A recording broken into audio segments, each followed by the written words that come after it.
Hey everyone, welcome to the show. Hey there. Today we are plunging into, well, a period of history so brutal, so complex, it nearly wiped out the most powerful empire the world had ever seen. Yeah, we're talking real catastrophe, potential collapse, and then somehow the creation of a totally new state out of the ashes. We're looking at this 50-year window, AD 235 to 285, that our source material calls, pretty dramatically, a terrible ordeal. Right. We often focus on the final fall of Rome much later in the 5th century, but this book makes a strong case that this period, this was arguably the real collapse, the fall before the fall, as it were. And the book we've been digging into is Nick Holmes' The Roman Revolution, Crisis in Christianity in Ancient Rome.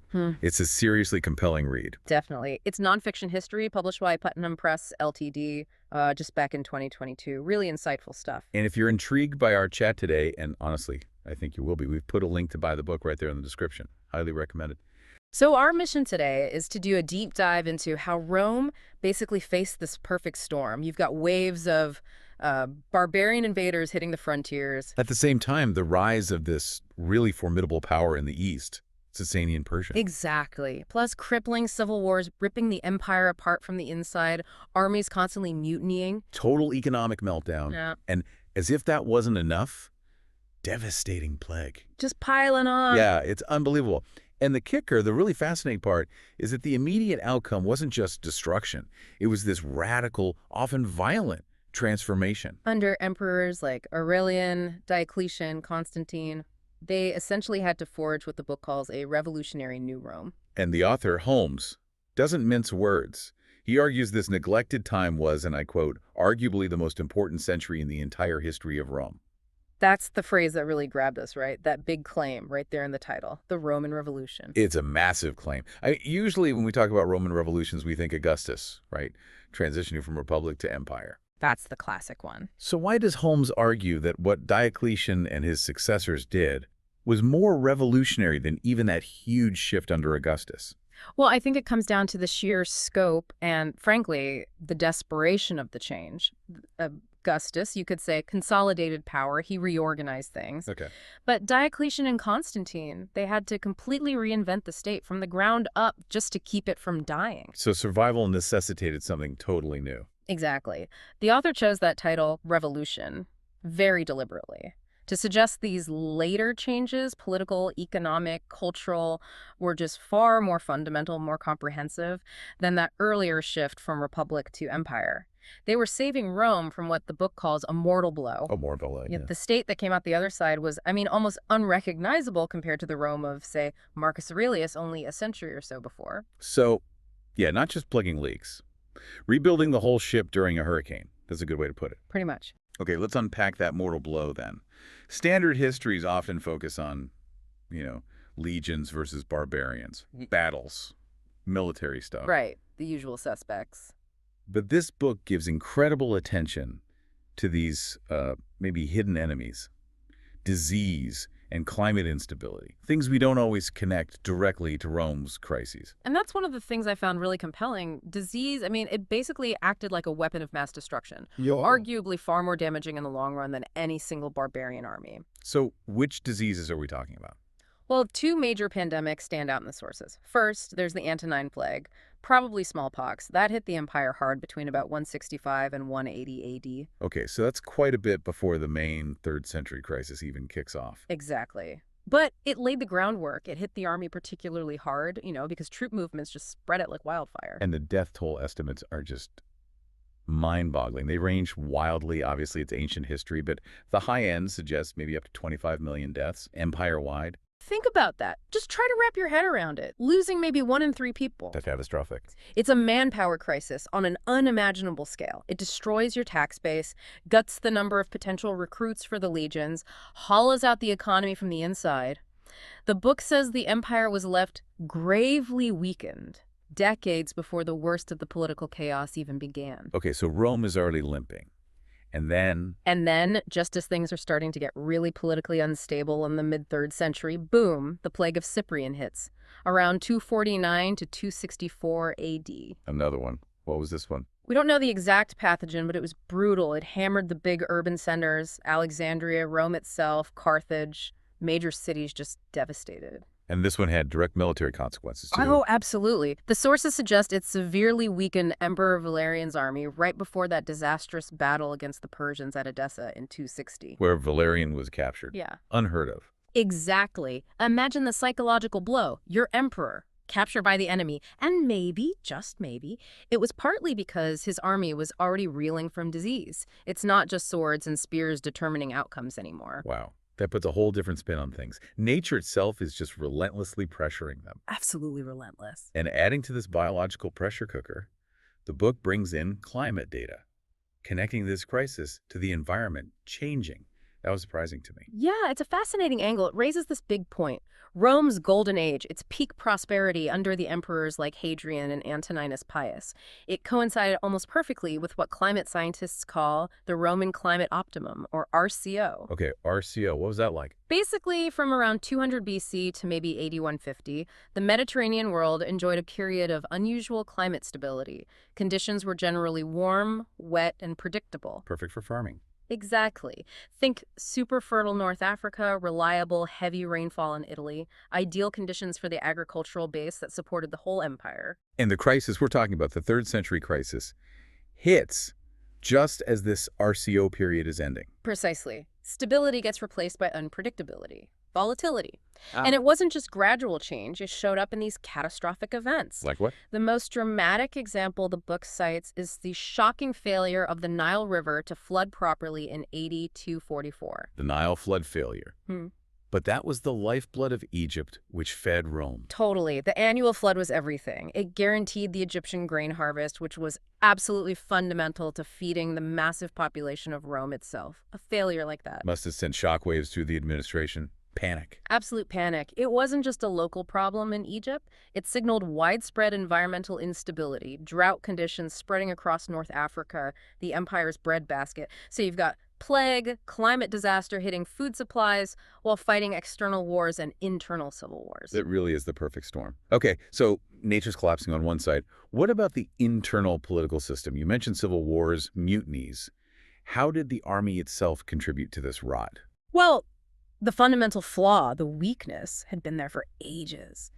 Tacitus identified it way back during the chaos of AD 68-69, the year of the 4 emperors. He called it the secret of the empire. Which was? That emperors could be made elsewhere than at Rome. Ah, meaning the legions held the real power. Not the Senate, not the people in Rome. Exactly. Power belonged to whoever the armies decided to back, which basically guaranteed a cycle of ambitious generals, civil war, and assassination. It was baked into the system after the fall of the Republic. And these powerful armies were incredibly expensive, right? I remember reading about Septimius Severus. Ah, yes, Severus. He really cemented the problem with his famous or infamous advice to his sons. Enrich the soldiers and scorn all others.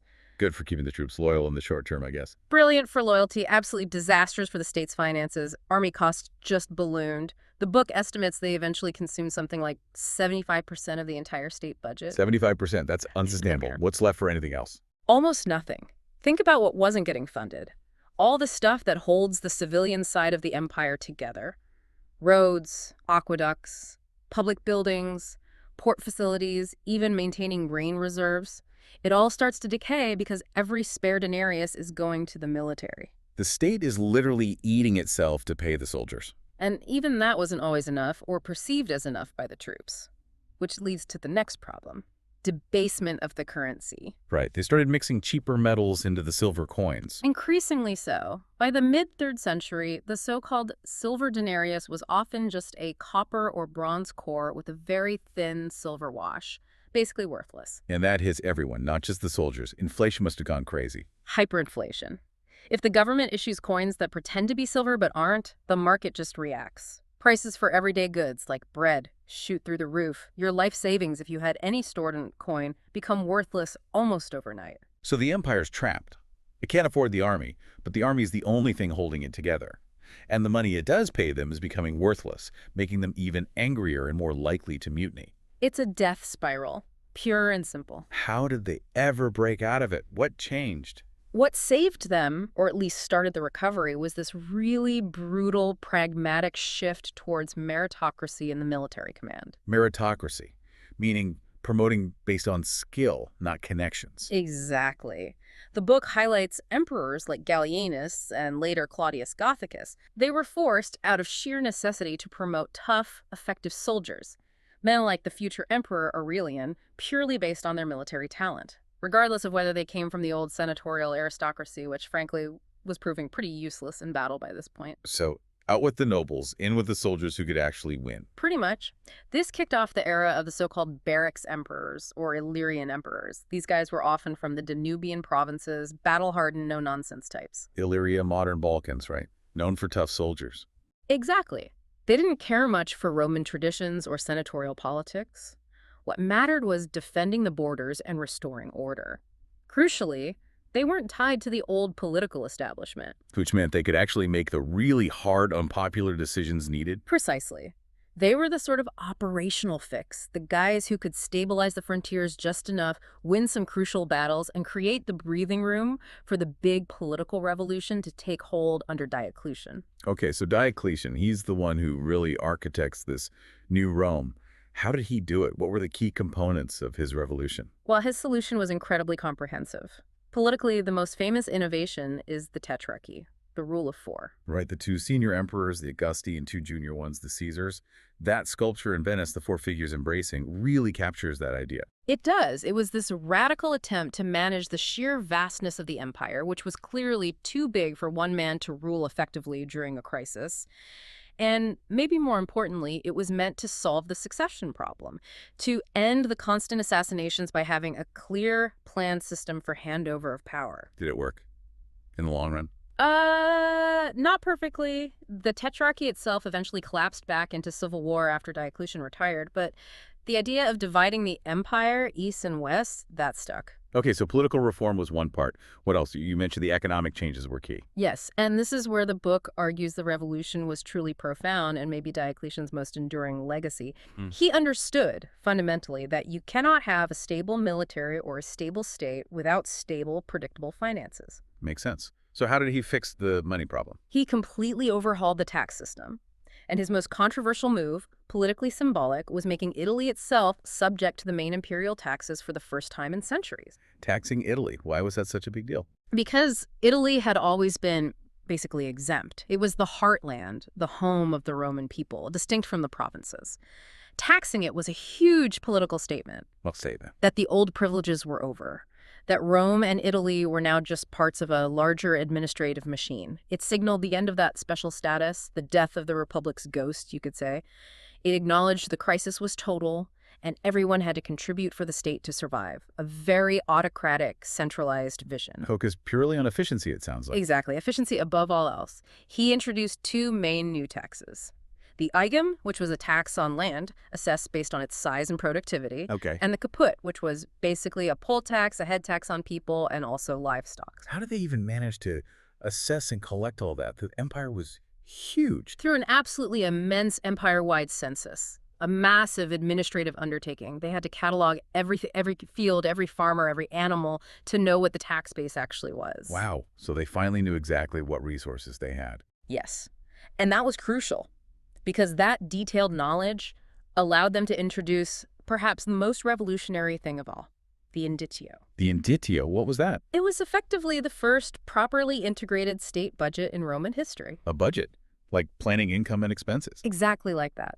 The central government could now calculate its total annual needs, how many soldiers needed pay, how much grain for the annona, supplies for the army, etc., and then calculate precisely how much tax revenue, how many units of iuga and capita needed to be collected from each province to meet those needs. That sounds incredibly modern, almost, taking the guesswork out of funding the state. It was revolutionary for its time. He essentially approached running the empire like a military quartermaster. Figure out the needs, then requisition the supplies. Brutally efficient. And fiscally, it worked. It stabilized things. Administratively and fiscally, yes. It was brilliant, and it largely endured for centuries. It provided the financial bedrock for the late Roman army and state.